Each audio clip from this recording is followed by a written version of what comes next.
స్వాగతం. పశ్చిమ ఆసియాలో దాడులు ప్రతిదాడులతో భీకర యుద్ధం కొనసాగుతుంది. అమెరికా, ఇజ్రాయెల్, ఇరాన్ పై చేస్తున్న యుద్ధం 2 వారాలు కావస్తుంది.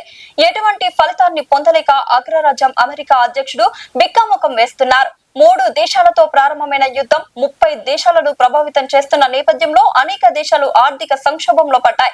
యుద్ధ ప్రభావంతో అనేక దేశాల్లో పెట్రోల్, డీజిల్, గ్యాస్ అందుబాటులో లేక సామాన్య ప్రజలు అల్లాడుతున్నారు.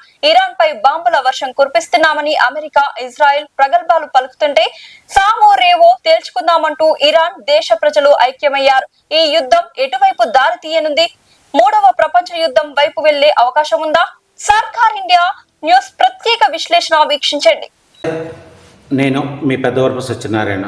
అధికార బలం, అండబలం, ధనబలం, ఆయుధ బలం ఉంటే ఏదైనా చేయవచ్చు, ఏ దేశాన్నైనా లొంగ తీసుకోవచ్చు, ఏ దేశం వారితోనైనా జీ హుజూర్ అనిపించుకోవచ్చు అనే విధంగా ఇవాళ అమెరికా వెళుతున్న విధానం కనపడుతున్న నేపథ్యం. 2 వారాలుగా ఇరాన్పై అమెరికా చేస్తున్న యుద్ధం దీనికే తార్కాణంగా కనపడుతున్న నేపథ్యం. అమెరికా అధ్యక్షుడు ట్రంప్ వెళుతున్న విధానం ప్రపంచ దేశాలు కానీ, ప్రపంచ దేశ ప్రజలు కానీ మరి సమంజసంగా ఉంది అనే విధంగా ఉందా? అమెరికా అధ్యక్షుడు ట్రంప్ వెళుతున్న ఈ యుద్ధ కాంక్ష ఇది ప్రపంచ శాంతికి ఏమైనా ఉపయోగపడుతుందా? ఈ యుద్ధ కాంక్ష వల్ల అమెరికా అధ్యక్షుడు ట్రంప్ సాధించేది ఏంటి? అమెరికా అధ్యక్షుడిగా ఉన్నటువంటి అగ్రరాజ్యానికి అధ్యక్షుడిగా ఉన్నటువంటి వ్యక్తి శాంతిని కోరుకుంటాడా, యుద్ధాన్ని కోరుకుంటాడా అనేది ఇవాళ ప్రపంచ దేశాల్లో కూడా యువత ఆలోచిస్తున్న పరిస్థితిని కనపడుతోంది. అగ్రదేశం అనే అమెరికా ఇవాళ ప్రపంచ శాంతిని, ప్రపంచ మానవాళి శాంతిని కోరుకునే విధంగా ఉండాలి తప్ప అగ్రరాజ్యం అని చెప్పుకునే వీళ్ళు ప్రపంచ దేశాల్లో ఉన్న దేశాల్లో ప్రతి ఒక్కటి కూడా మాకు దాసోహం అనే విధంగా ఉండాలి అనే విధంగా యుద్ధ కాంక్షతో వెళ్తున్న తీరే కనపడుతుంది అనేది ఇవాళ సర్వత్రా వినపడుతున్న నేపథ్యం. అనాలోచితంగా అహంకారంతో ట్రంప్ తీసుకున్నటువంటి ఈ నిర్ణయం ద్వారా ఏ దేశానికి మేలు జరుగుతుంది? ప్రపంచ దేశాల్లో ఎవరికైనా మేలు జరుగుతుందా?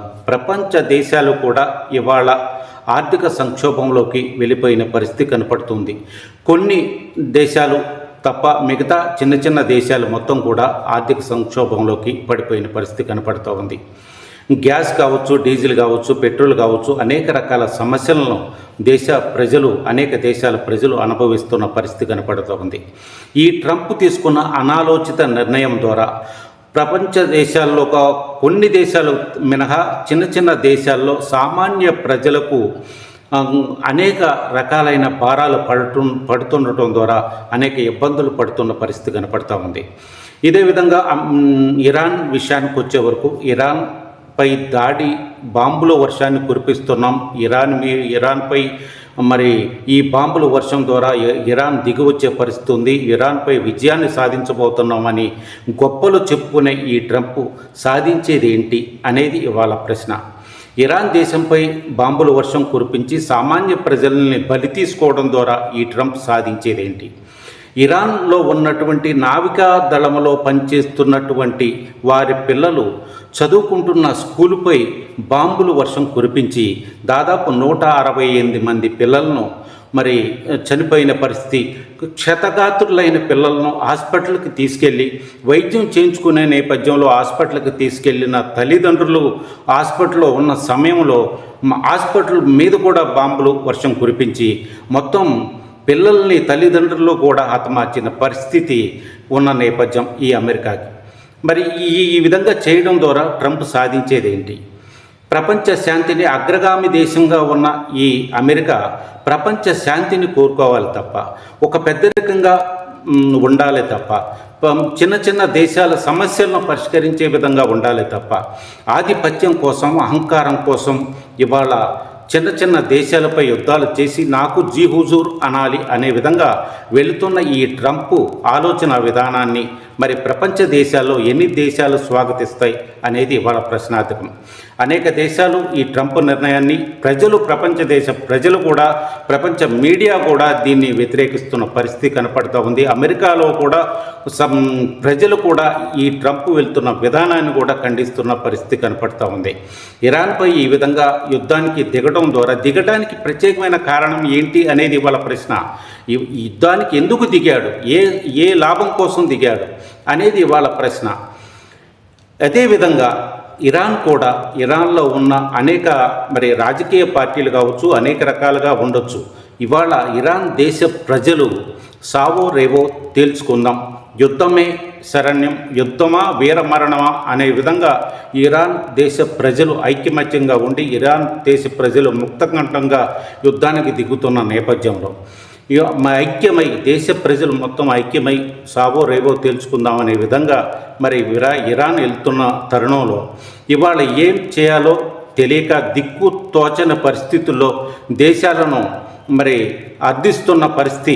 మీరు కలిసి రండి అని ఇవాళ ట్రంప్ అడుగుతున్న పరిస్థితి. ఈ అనాలోచిత నిర్ణయాన్ని తీసుకొని ఇవాళ దేశాలన్నీ కలిసి రండి, కలిసి యుద్ధం చేద్దాం ఇరాన్ మీద అనే విధంగా ఈ ట్రంప్ అడుగుతున్న తీరు, అది ఏ విధంగా ఇతన్ని భావించాలి, ఇతను ఏ విధంగా అగ్రరాజ్యానికి అధ్యక్షుడిగా ఇతను నిర్ణయాన్ని సమర్థించాలా, లేదు ఇతను తీసుకున్న నిర్ణయం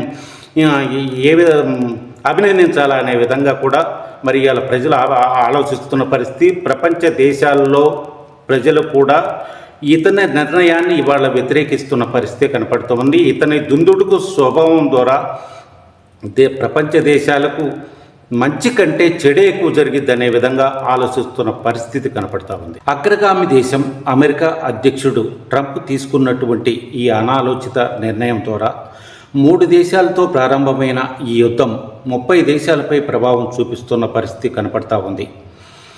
ఈ ప్రభావం ద్వారా 3వ ప్రపంచ యుద్ధం వచ్చే అవకాశం ఉందా? 3వ ప్రపంచ యుద్ధం వచ్చే అవకాశం ఉంటే ప్రపంచ మానవాళి పరిస్థితి ఏంటి? మొత్తం అన్ని దేశాలు కూడా, ప్రతి దేశము కూడా దేశ భద్రత కోసం అనేక రకాలుగా ఆయుధాలను, అనేక రకాలైన ఆయుధాలను ఏర్పాటు చేసుకున్న నేపథ్యంలో, సముద్రంలో కూడా ఆయుధాలు ఉన్న నేపథ్యం, భూమిలో కూడా ఆయుధాలు ఉన్న నేపథ్యం, ఆకాశంలో కూడా శాటిలైట్లు ఉన్న నేపథ్యం. ఒకరి శాటిలైట్లపై ఇంకొకరు యుద్ధం చేసుకోవడం ద్వారా మారణ హోమం సంక్రమించే పరిస్థితి లేదా? సముద్రంలో ఉన్న ఆయుధాలు ఉపయోగించడం ద్వారా మారణ హోమం జరిగే అవకాశం లేదా? భూమిపై ఉన్న ఆయుధాలు ఉపయోగిస్తే ప్రపంచ మానవాళి పరిస్థితి ఏంటి? మానవుడు తన అంతాన్ని తనే తెచ్చుకున్నట్లుగా ఈ పరిస్థితి కనపడుతున్న నేపథ్యం. సృష్టిలో భూమి, ఆకాశం, నీరు అనే విధంగా ప్రపంచ మానవాళి కోసం, ప్రపంచ మానవాళి బ్రతకడం కోసం ఇచ్చినటువంటి ఈ అవకాశాలను బాంబులతోనే, ఆయుధాలతోనే నింపుకొని ఇవాళ మన వినాశనాన్ని మనమే కోరుకునే విధంగా, మన వినాశనాన్ని మనమే తెచ్చుకున్నాం అనే విధంగా ఇవాళ మారణ ఆయుధాలను మనం తల కింద పెట్టుకొని పడుకుంటున్న పరిస్థితి కనపడతా ఉంది. అనాలోచిత నిర్ణయాలతో యుద్ధం అనే రీతిలో వెళ్ళిపోయి ఆధిపత్య ధోరణితో, అహంకారంతో వెళుతున్నటువంటి ఈ పరిస్థితి రేపు 3వ ప్రపంచ యుద్ధానికి దారితీస్తే ప్రపంచ మానవాళి పరిస్థితి ఏంటి? 2వ ప్రపంచ యుద్ధంలో జరిగింది ఏంటి? 2వ ప్రపంచ యుద్ధం నుంచి అనేక దేశాలు అగ్రగామి దేశాలు అని చెప్పుకున్నటువంటి వాళ్ళు నేర్చుకున్నది ఏంటి? ఈ అగ్రగామి దేశం అధ్యక్షుడిగా ఉన్నటువంటి అతను నేర్చుకున్నది ఏంటి?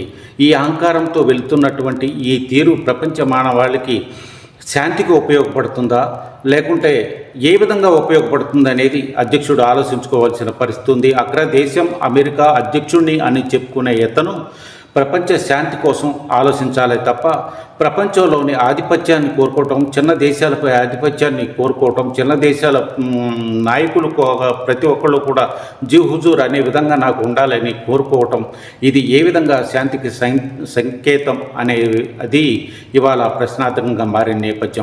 ఇవాళ ఉన్న యుద్ధ పరిస్థితుల్లో 3 దేశాలతో జరుగుతున్న యుద్ధం 30 దేశాలకు ప్రభావితం చూపిస్తూ ఉన్న నేపథ్యం. ప్రపంచ దేశాలు కూడా దీనిపై దిగ్భ్రాంతిని ఒక ప్రశ్నార్థకంగా చూస్తున్న పరిస్థితి కూడా కనపడుతుంది. ప్రపంచ దేశాల అధ్యక్షులు దీనిపై ట్రంప్తో కావచ్చు, ఇరాన్ దేశం అధ్యక్షులతో కావచ్చు మాట్లాడి శాంతి ఒప్పందాన్ని కుదిర్చే విధంగా ముందుకు వెళ్తారా, ఏం చేస్తారనేది వేచి చూడాల్సిన విషయం.